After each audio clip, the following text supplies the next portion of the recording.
Good afternoon, everyone. Happy New Year.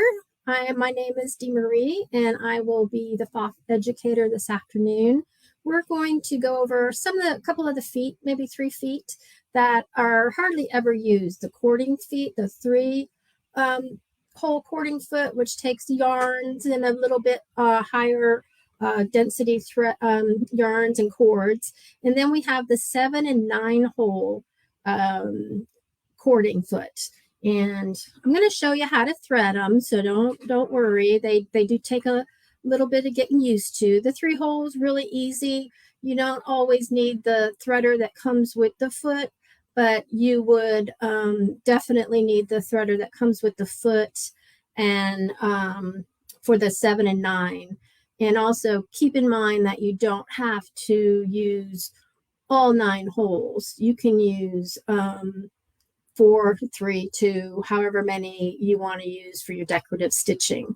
And I've got some samples I'm going to show you. And let me get my first sample. Hopefully everybody can hear me and that we're doing good. I didn't ask. And I forgot, I am in Nashville, Tennessee, right outside of Nashville. We are pretty cold here today. For us, it's 38 degrees.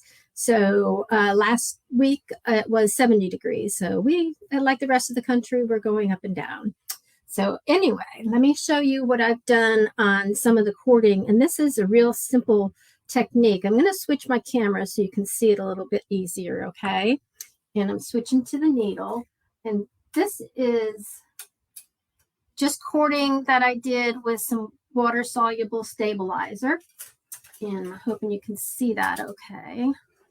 Probably should just leave it be. And I made it into a bracelet. So I just put some little caps on it, on the ends, and added a chain and connected them together. So it makes a cute little bracelet, and you can make several of them if you want. Just, it goes pretty easy. They take like 5 minutes because I use several different ones. I made a yellow one. So I was just playing and it was fun, and I thought I'd make them into just little bracelets. My nieces love bracelets, so it's for them.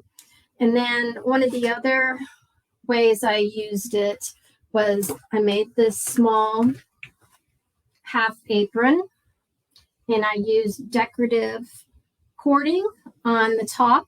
So the top one is a 3-hole cording. And the bottom one, I used 7 and not 9. I just used 7. So there's a little sparkly in there and the little other ones. And the kind of stable I used a water-soluble stabilizer. So, and that's to make it easier so I can just rinse it away. And I only used 1 layer. If you use 2 layers, which you can do, it'll make it a little stiffer. But I just needed 1 for these little bracelets, and they were so easy. I just did strips, and I did sewed rows, kind of like I did for the apron, only I sewed them on water-soluble stabilizer. And the other thing I'll probably do is add some bling to the bracelets so the kids would like it. And then one of the other samples I made was just a little wall hanging. And I made the wall hanging, but then I trimmed it in the cording. I'm hoping you can see that. And then I also, I didn't use the stabilizer here because this was already quilted and put together. So all I did was add the trim to it, which kind of makes it just gave it a little extra. I like the wanted the yellow, so it's just a little sewing machine wall hanging. So, and that one was with a 3-cord hole, 3-hole cord. So the type of thread I use or yarn for the 3-hole, I use a larger. I put about 3. I put 3 different ones in here. So if you can see on the camera, the middle one is a satin covered cording. The This one right here is just a yarn that I picked up at my local craft store, and same with the other yarn. So I've got 2 yarns and a cording just to give it some texture and some difference. And I just play with the color of thread also that I want to use. So I'm going to put this on my machine, and just to let you know, you should always thread these prior to putting your foot onto the machine. It's the only way to do it, seriously. And otherwise, you're just going to fight it and get frustrated. So let's go ahead and put the foot on. I've got white thread in here because that's what I was using. And I want to make sure my yarns are to the back. I don't want to get my hands in the way. And you can tie a knot in the back, or you can use one of the little wonder clips. And I do both, but right now I've got long enough length that I can just hold it here. And then I'm going to go to my camera to show you what I'm going to, let's see. Sorry about that with the message. Let me just get rid of that. Okay, hopefully I didn't mess that up. And so the stitch menu I'm going to is stitch menu number 9. It's called additional stitches, and I'm in 9.1. And then I'm going to choose one of the either 21, 22, 23, and 24 are all cording stitches. So it'll go for both 3-hole and the 7 and 9-hole cording feet because they're the same width. I'll show you the difference in a little while, and the hole size. So it makes a big difference. And not sure, I probably didn't show you. You have to thread them from the top. So I'll show that to you on the 7-hole. I've got some ready to be threaded, so I'll show that to you, and you can get an idea of how you do it. And your 3-hole and your 7-hole do come with a let me see if it can, sorry for the camera move, do come with a little threader. So right now I chose number 22 stitch, and I'm going to put my fabric under. I've stabilized it, and all I did was use a iron-on stabilizer, the one that you get by, I think it's by Pellon, and it's SF 101, I think it's called, but I'll use any of the I usually use for stuff like this, I use scraps of stabilizer, so I don't have to cut a whole piece. And this is just what I grabbed when I put it on my fabric. And the other thing that's great with the Creative Icon 2, that's the machine I'm using if I didn't mention it. I'm going to put my foot down. Is that we have the great laser and the grid. I'm going to turn my grid on because it's very helpful. I found that using the laser, I really can't see anything. So I'm going to go over to my projector, which is the cone up top. And then I'm going to turn on my grid. Clicking it.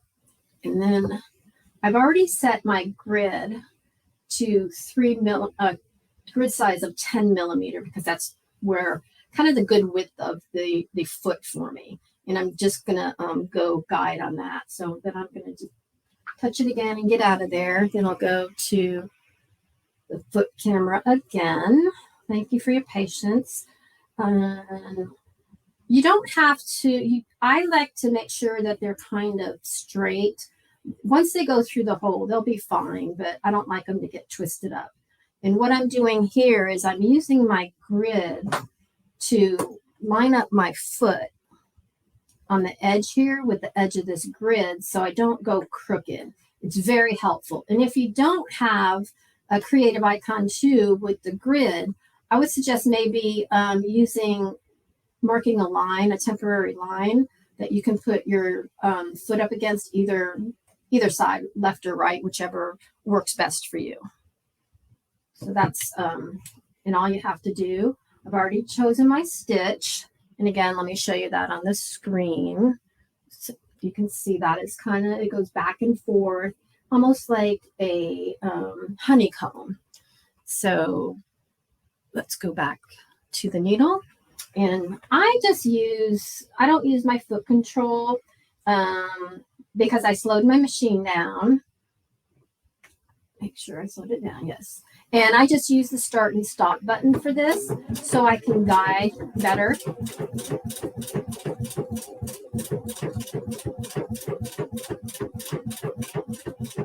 And I know it's going a little slow, so I'm going to speed it up a little bit.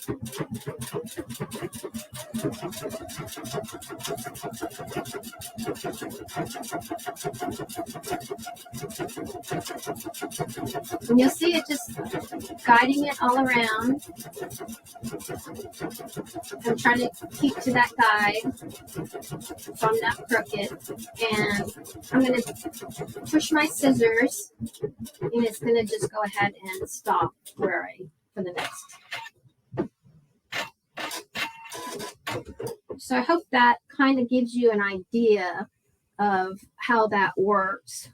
And you'll see with the white thread how pretty that turned out. Okay. If there's any questions, just go ahead and let me know, and I will be happy to help you. Okay. And then when I am sewing on this, I just pull it to the back, and then I'll cut my, if I can find my scissors, then I'll cut my cords, because I don't really want to have to rethread them if I'm going to continue to use that cording for something else. So that's what you'll have, is a nice little design. So now I'm going to go ahead and show you the 7/9 hole, and I'm going to show you the difference. So I'm going to switch cameras once more. And get you back over to the foot.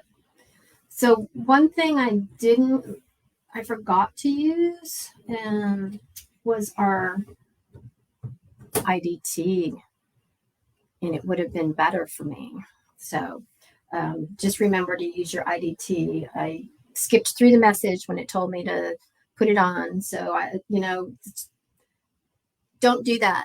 Don't do what I do. Do what I say. So we're going to show you the 7/9 hole foot. So this, I'm going to turn the grid off so I can get that out of the way for now. And I can probably take this off too. So I'm not sure if that put too much light on there. Can you see all of those holes? I'm holding my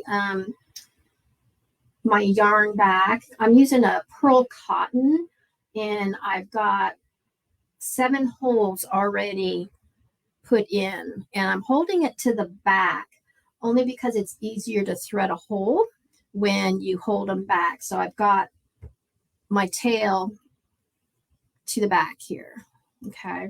And it's going to go to the front after I finish threading. So what I use, I've misplaced my threader that came with my foot.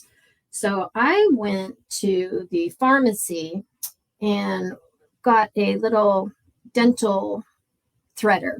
And these are perfect because they're the exact size I need for threading in the 7/9 hole. You can also use it for the 3 hole if you lose that one. We don't have them extra that you can purchase, so it's always good to go to the pharmacy if you're doing this, and just they were like 25 for, I don't know, it was probably less than $5, I think. But the way you're going to thread it is you thread it through the top. I'm hoping you can see this. Maybe let's put back under here. So I'm going to push my threader through the top, and the big loop is going to be on top. And then I'm going to take one of my threads. I've got 2 more threads to thread for you. And it makes it so much easier to put it through the big loop. And then I kind of hold it and pull down on the threader, and it threads it perfectly. And then I bring the bottom back and I bring the top back. So hopefully you can see that. I'll do it one more time to make sure you guys get to see it. And let's see, go through the top. And I actually put my threads on my lap. I lay them out so that it's easier to grab them. Let me make sure the camera is okay. And then it just comes right through. I hope that was okay. Let me know if I need to do it again for you. And then I will be happy to do that. So now I've got all of my short threads to the back, all of my long threads to the back. And what I'm going to do is I'm going to separate them out so I can put all my long threads to the front and all of my short threads to the back. And they're easy to pull through. And what I've done with the first 7 is I made a little knot so I wouldn't lose them. So now I'm going to make a knot of all 9 of them so that they won't come out of the hole by accident, because they do that. And because the holes are so tiny, it just takes a little bit. But once you get it threaded, you're going to really love this technique. It's really nice. So now I'm going to put it back on the machine. And again, we thread it and then put it on the machine. I can't imagine trying to thread this with on the machine. So then this time I'm going to engage my IDT. Okay. So now I have them just out here. And a lot of times I'll just take my stiletto and just run it through to straighten the threads, just to help guide them. I just don't like them to get tangled. I'm going to use the same fabric, and I'm going to put it under there.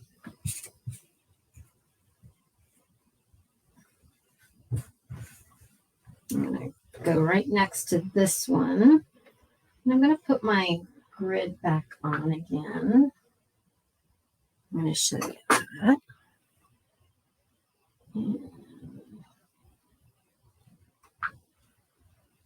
So what I do when I put my grid on, it lowers the lighting.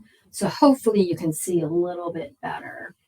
And then let's touch that one. Shut it off. And what I'm going to do is I think choose a different stitch so you get an idea of what a couple of them look like. I'm going to try number 23. It's a nice little zigzag stitch. And it's really nice for the 7 and 9, although I've used all the stitches for both, and they all work out, and they really make them go down, keep them sturdy, I guess is what I'm trying to say.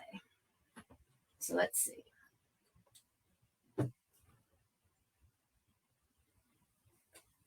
And again, I'm just trying to clear everything out of the way so I'm not running over anything. Got my grid. My grid looks crooked, doesn't it? Nope, I guess it's okay. Nope, it's crooked. Bear with me just a minute while I go ahead and look at my grid. I may have messed with the angle.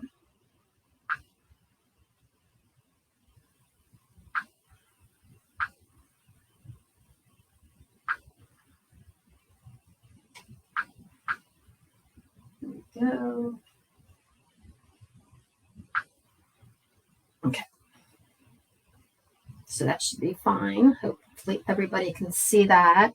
Whoops, I guess you can't. You're not. Hello. So I got my grid on. I've got my foot that's going to ride up against here. And my fabric is crooked, which is why my grid looks crooked. So we're just going to push it over here a little bit.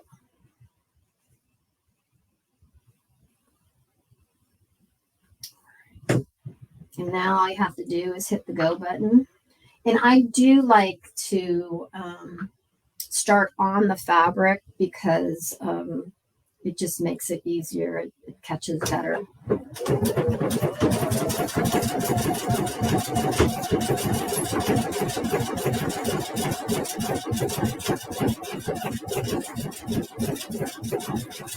And you really don't have to guide the threads too much. I just make sure it rides on the grid okay, so that I'm going to the direction that I want to go in, and it's straight, or as straight as I can make it.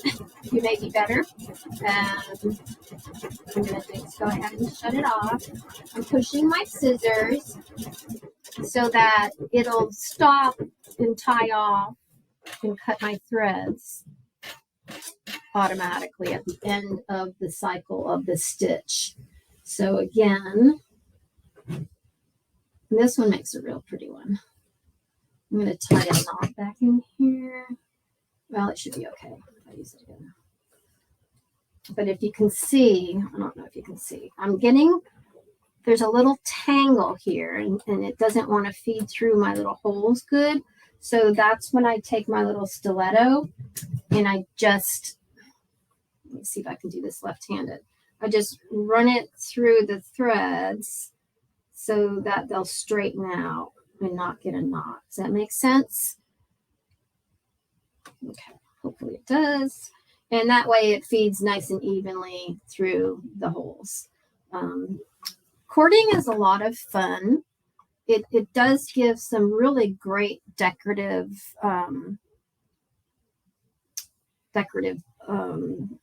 embellishments, I guess you could call it. And I like to put them on purses. And I like to also, I just did a t-shirt.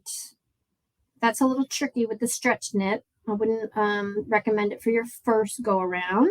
I would do a cotton and some nice stabilizer, but you can put it on the neck of a t-shirt or the arm of a t-shirt.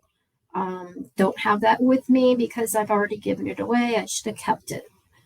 But that's what the 7 and 9, that's what the 9 hole looks like. So again, you don't have to do the entire, use all the holes up, but I just like the look of it. And what I used here is a variegated pearl cotton, and this is what I used. I just got it at my big box store, so that fits nicely in the 7 and 9 holes. And I like the variegated because I used 7 pieces off of the same spool, and it gave a nice different look. And I used variegated yarn on the first 3-hole one also. It just gives it a variety. And you can go ahead and use plain yarn, of course, you know, and I usually get my yarn at any craft store. I don't knit or crochet, so I don't keep it generally in stock, but I have, over the years, I've collected some, and I just keep scraps of it sometimes, and that's what I use.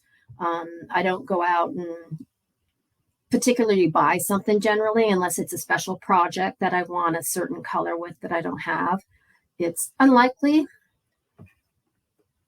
I don't have the color that I'm looking for, but you know, like fabric, you might have it, you might not, but you need to buy it.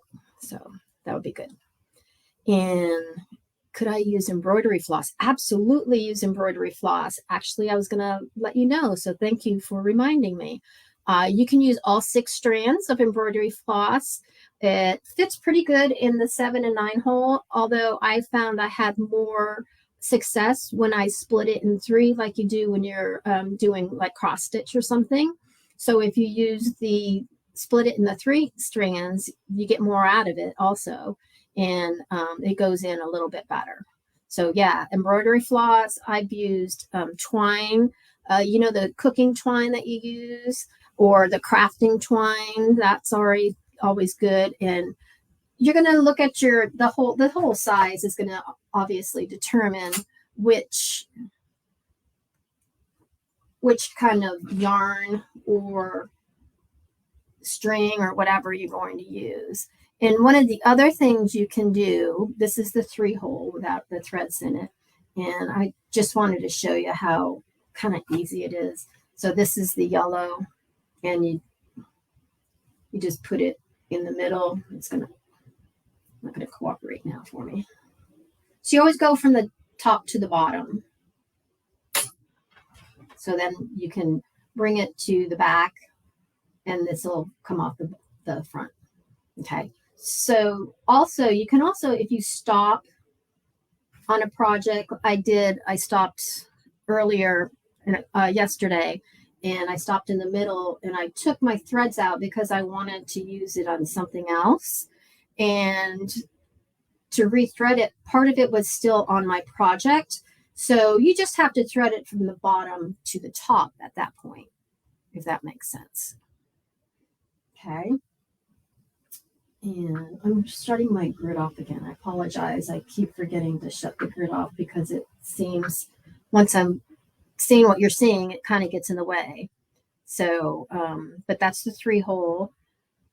And those are the 2 feet that I was going to feature today. However, I have another foot that I'd like to feature also. And that would be the chenille foot. If you're not familiar with the chenille foot, this is a really nice foot. It's rather large, as you can see, and I'm going to show you what I've done with it.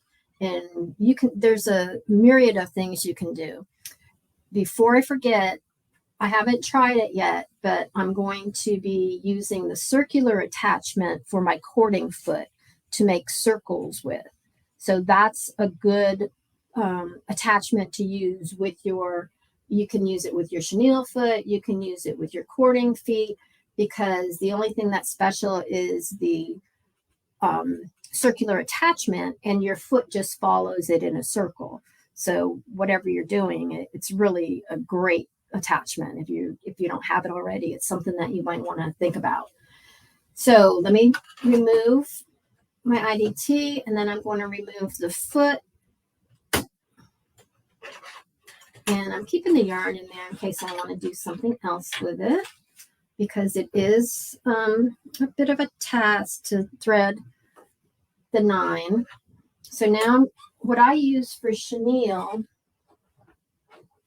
comes in a roll. And the one I'm using today is 5/8. It comes in 5/8. I think a 1/4 inch. It comes in 3/8 maybe. So there's several different widths that I use for this. And it's already pre-cut, which is what I love about it. And if you wanted to, if you don't have this and you just want to use a particular fabric to chenille it, just cut several strips of, like a 5/8 inch wide or whatever width you want. And I would usually do a few layers. Today I'm just doing 1 layer, and I want to show you how that looks. And then you're going to take a stiff brush and brush it off, and I'm going to show you the result of that also. So again, you want to, I call threading it. Do you want to put the chenille in first? And there's a big loop down here. Oops, I got to get into the right camera angle. See the right here, that's where I'm putting the chenille through. And it's going to go into the back. So it's almost like a little belt loop. So if you can see that. And then I'm going to just bring the length to the back. And this foot also has IDT, which I love the IDT with these feet, because you do need stabilizer with the chenille also. I tried not using stabilizer and just using the IDT, but it still bunched up on me. It didn't like it. So I used a iron-on stabilizer. I don't like to use a tearaway on this, because normally I'll use it for a pillow or something, and I will use wash away stabilizer. You can do that. So whichever stabilizer you have on hand. And again, because we're sewing in strips, I just use whatever scraps of stabilizer I have on hand. It's not really important unless you're doing knits, then you have to have a certain stabilizer. But where do I buy my chenille strips? Mostly online, and there is a local dealer, a couple places, and they also, so if you go to your local dealer and ask about it and ask them for like the chenille on a roll, I think it is. And a lot of stores have them, I've noticed lately, because it's becoming a little bit more popular. But, or else you can, that big box store. So with the, let me get back to my my foot. And again, I'm just going to use the same piece of fabric if you guys don't mind. Actually, no, I'm not. Because I've started a project and I have 2 more strips to put onto it. So what I've done here, and you don't need your grid on this one. I did mark my lines, and then I'm lining my laser or my projector up with the line, and then I'm just lining my fabric up to my drawn line. And again, you want to start on your fabric, especially with the chenille. It'll get stuck and want to just not go anywhere. So, and I'm in the middle, and all you're doing is sewing one line down the center. It's super easy, and I'm just gonna make sure that I go to the right menu. So I want to go to a straight stitch. I was in the other application. So I want to choose number 1, and it puts it in the middle for me, my needle. And I do my needle down just to hold my chenille in place. This goes really fast. And what I've done is I've drawn a grid, and that's what I'm following. So I'm going to engage my IDT. So in order to do that, I have to raise my presser foot. I listened to my message this time, so that's good.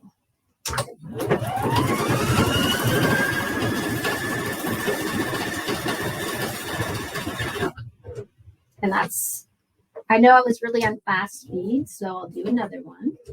We're just going to cut my thread. D'Marie, can you put the camera back on your needle, please? Thank you. Okay, so you missed that whole thing. I apologize. I'm still learning to figure out. So I do have another one that I can do for you. So you can see I've drawn lines, just a chalk line, nothing big. I just did a chalk line with my ruler. I made them 1.5 inches apart, so it would give plenty of room for the chenille to, once you fluff it up. And you can do it closer if you like to get a fluffier look. I just liked this look for this particular project that I'm making.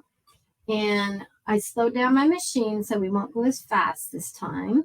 And what I was saying earlier is you want to start on the fabric. It doesn't have to be real far in, but at least the fabric, so that your foot will move forward. So let me go ahead and push start again. And I'm just guiding.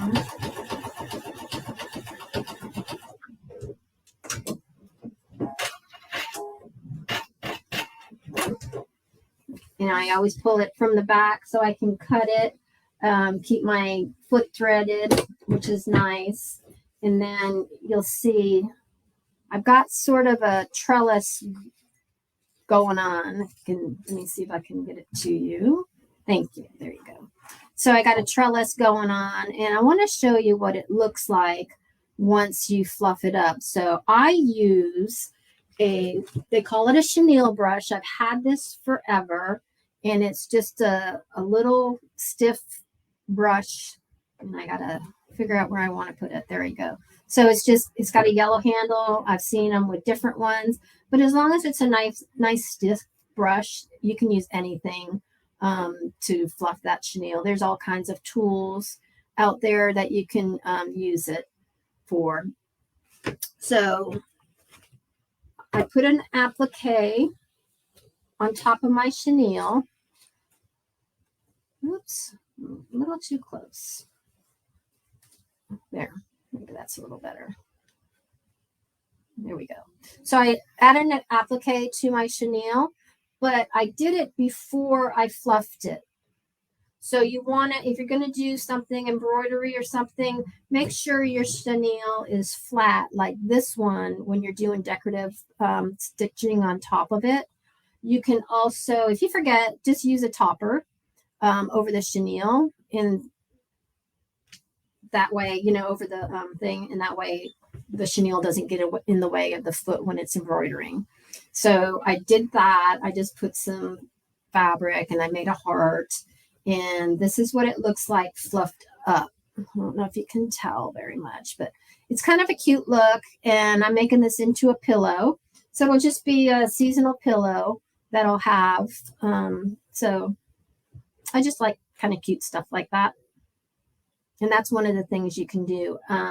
You can also make letters, and I would just do like large letters, and you can follow your lines and then fluff it up, and it makes it like really cute. I've seen it for Christmas. Somebody did a pillow and it said joy. So it was just 3 letters, which was nice. And they were probably about 5 or 6 inches high. And then I also saw another one had Halloween fabric, and then with black chenille, it said boo. So kind of cute, you know. And they look really nice for seasonal and really easy to put together. And that's what I really like about them, because it's not very time consuming.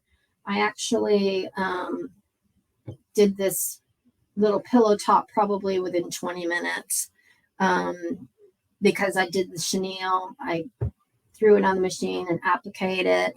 And this is an applique creator heart. So you can go into your applique creator, choose the heart, and then I just chose this type of stitching. It's more of a open stitching, and it was that easy. And I just centered it in the hoop, and it was done in like 5 minutes. So it was nice because it's large and but it's a nice applique around it, nice stitching around the edges. So there's, let me see, because it's only 2:38. We've still got about 20 minutes left. And what I can do is go through the steps again for the feet. If you'd like, I can do that. I can show you how to thread again. And it might be a little easier to see in the 3 holes. So I'm going to use that one this time. And I just need to find my threads. There's one.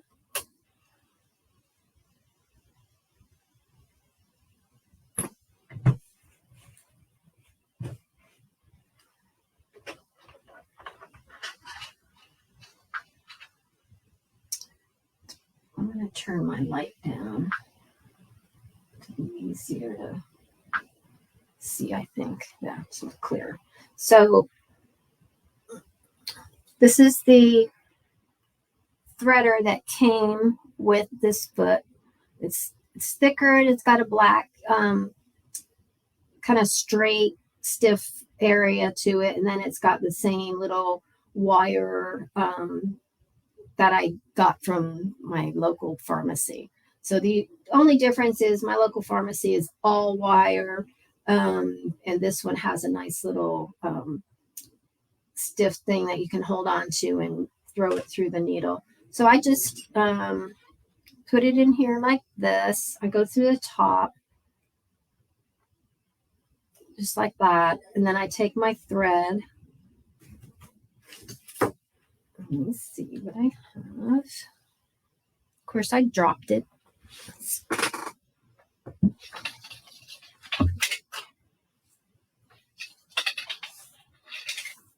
And let's see. Okay.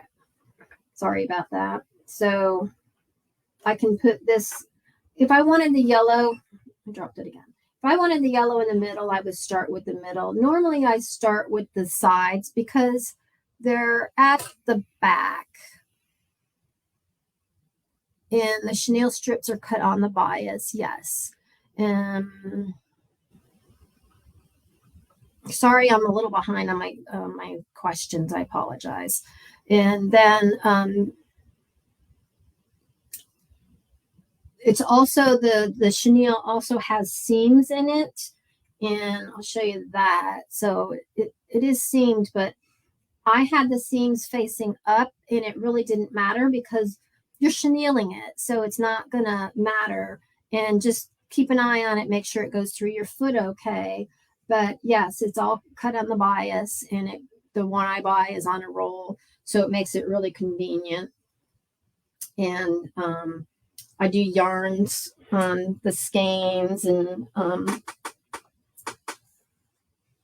sometimes, depending on the yarn, I'll roll it myself, and then I really like to put my stuff in a bucket and throw it on the floor so that it kind of stays in the bucket and doesn't make a mess and roll all over my craft room. Today I didn't use my bucket and it's all over, so I'm chasing it. And so here's the threading. And I'm going to put the yarn just straight through. And it makes it so much easier. And then there's my yarn, and I take it and I pull down. Oops. I got myself twisted though. And I pull down. There we go. And it comes through. So it's really easy. And again, on the large hole one, you really don't need the threader unless you have a real fluffy yarn. And when you use a fluffier yarn, just make sure that you can easily move it through your foot so that if you have to tug it, it's not going to sew correctly because it's not going to pull smoothly through for sewing. And as long as this is got plenty of room for this one, I could go much thicker. And this hole it's a good size. I don't know what the millimeter is on it. I don't think it says, but it's nice, and it really makes a nice decorative stitch as I showed you earlier. I can show you that again also. So let me show you that. So there's that's what I do with the threads. You thread them from the top and then pull it through with no problems. And then you just pull it to the back. I pull both to the back while I'm threading because it makes it easier. And then once I got all three threaded, I tie a little knot so I don't lose my threads. Because if you're like me, I have short attention span and I'll be onto something else and then have to come back and then I'll have to rethread. So it's easier if I just do a knot and set it down or put it on the machine and then go through my rabbit hole. So there's the three. Let me see if I can get a good shot of 9 for you. The 9s. I'm going to take the threads out because it's kind of hard to see. So there's the 9. Turning the wrong way. Okay. See how small they are? So with this one, I start in the very back row, which is 4, and then I go to the next 3, and then I go to the next 2. I don't always use all of them. If I'm using just 3 threads, I'll just use the middle 3. Or if I'm using just 2 threads or cords, I'll just use the top 2. You don't have to use everything, which is really nice. And then let me show you. I think I showed you the bracelet already. This was really easy. Again, at my craft store, I got the little prongs and I had a pair of pliers. I'm not a jeweler. I don't have any jewelry pliers or anything. I just used pliers in my little toolbox. And then the little rings that come with the set I bought were already open. And so all I had to do is take the pliers and close it, which made it really easy. And then looks like I got disconnected, but then it goes together and you have a nice little bracelet. And you can also make it for a necklace too. So it's really very versatile. You can also make it without using stabilizer if you didn't want to use the stabilizer. I like the stabilizer because it gives it a little body. Without stabilizer, because of the IDT, we can sew without any fabric under there. We can just sew with thread, and it makes it real flexible and limp. That's why I like to do a little bit of stabilizer with it. So it gives it a little body, if that makes any sense. And let me see. So I think I showed you. Here's the little wall hanging. It's kind of hard to see because it's a little big, but I just put a little black binding on it. Nothing special. And it's just something for my sewing room. It says sew. And so I just wanted to have a little bit more decoration on it. And the thing I like too, that if you're going to make the bracelets or the necklaces, you can add hot fixed crystals, and that would make it real blingy and real pretty. You can use glittery threads. Those, I think there's some threads that are metallic-y and thicker, like a sulky or something, and they're real fun to work with also. And then I showed you the chenille brush. This might be a better picture of it on that one. Got that. So our next Facebook Live for PFAFF is going to be Thursday, January the 19th. We haven't decided on the time and topic yet. It's still being determined. So hopefully you will join us on the next PFAFF Facebook Live. That will be fun. I don't know who's going to be doing that yet. So everybody's been so busy and we've been having so much fun. Hopefully everybody had a nice holiday season. And I'll bring it back to me so I don't have you just looking at my needle. I've made all kinds of things with I've been home for the entire month of December almost. And it's really fun to be able to work in my sewing room all day long and make projects and create projects and think of fun stuff to do. So hopefully everybody has a very good new year.